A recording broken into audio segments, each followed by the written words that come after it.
आप बद्रिकाश्रम में जाएंगे, आंख मूंद रखी है। जगन्नाथ में जाओगे, आंखें कभी नहीं मूंदते, हर पल आंखें खुली हैं। श्रीनाथ जी में जाओगे, आधी आंखें खुली आधी बंद है। पूछा देवताओं ने कि ये क्या कर रखा है,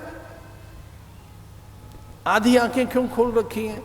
भगवान ने कहा भाई मैं जीव के केवल गुण ही देखता हूं, दोष नहीं देखता, इसलिए आंखें आधी आधी बंद है।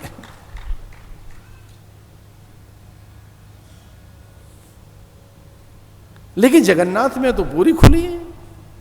जब आप जगन्नाथ में हैं तब तो आंखें पूरी खुली हैं। इसका अर्थ क्या है?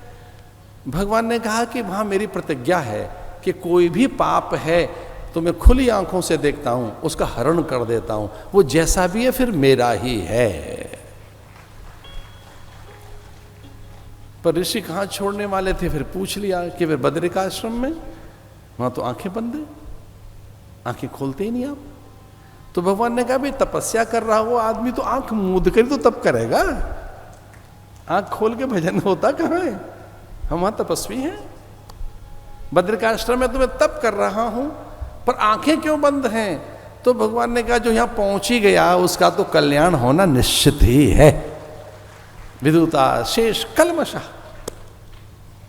ऐसा उसके बद्रिकाश्रम की महिमा में बताया है कि जैसे ही आप अलकनंदा पार करते हैं तब आप विधुता शेष कल्मषा, कोई कल्मश रह नहीं जाता।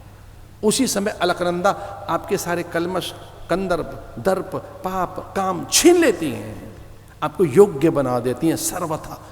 इसलिए बद्रिकाश्रम में भगवान नारायण के दर्शन करने जाने वाले भक्त लोग पहले अलकनंदा को प्रणाम करते हैं, नारद शिला को प्रणाम करते हैं, नर नारायण पर्वत को प्रणाम करते हैं, भैरवी चक्र का स्मरण करते हैं, उर्वशी पीठ को भजते हैं।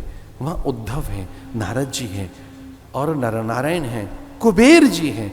इनका ध्यान करने के बाद, लक्ष्मी को प्रणाम करने के बाद जीव में कोई दोष रहता कहाँ है? तो भगवान ने कहा मैंने आंखें इसलिए बंद की हैं यहाँ कि अब जीव में कोई दोष रहा ही नहीं।